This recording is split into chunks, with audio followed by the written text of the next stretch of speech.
When I was a senior in high school, the administration brought in a career guidance counselor to talk about our futures.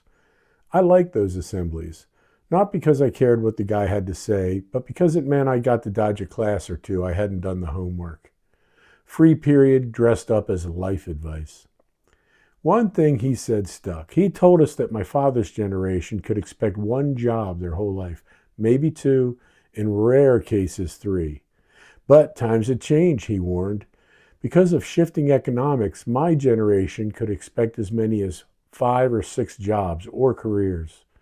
He stressed the importance of planning, mapping out our futures right then and there. At 18, the only future planning I cared about was figuring out where the parties were that weekend and if there'd be beer left by the time I got there. That was about as far down the road as I could see. What I didn't know at the time was just how wrong the man was, and how right. He was correct that the world of work was changing, but 5 or 6 jobs?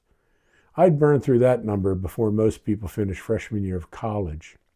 What followed wasn't a neat resume with promotions climbing politely toward retirement. It was a mess. Hustles, stints, gigs, and small time disasters stacked like splintered lumber after a demolition. At a certain point, I realized I was becoming a jack of all trades, and I started to wear it like a badge. The line everyone loved to toss out, jack of all trades, master of none, was always meant as an insult. What they didn't know was that the full saying is jack of all trades, master of none, but always better than a master of one. That's not a dig, that's a salute. A recognition that versatility is its own kind of mastery, especially in a world that never stops shifting under your feet. I wasn't climbing a single ladder. I was patching together bridges from scraps, stringing wires between collapsing buildings, building boats out of driftwood to cross rivers I didn't even know were there until I was already knee-deep in them.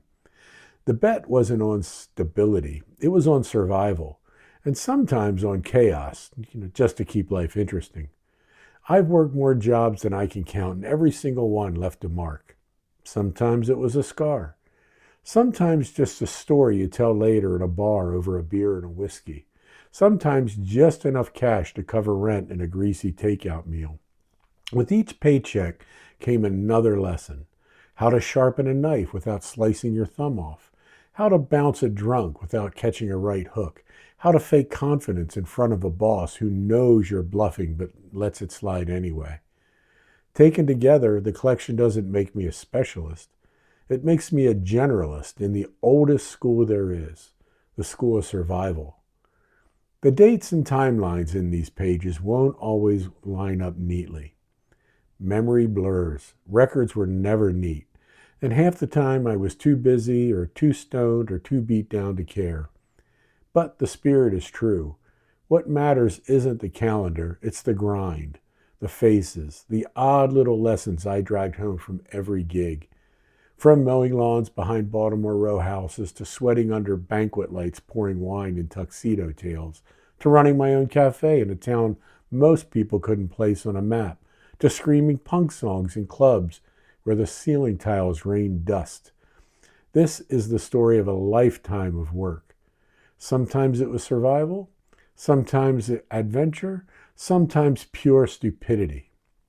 But it was always motion, always hustle. I didn't climb a career ladder. I built a scaffold, fell off of it, dragged the lumber with me, then hammered it into something else. This isn't career advice.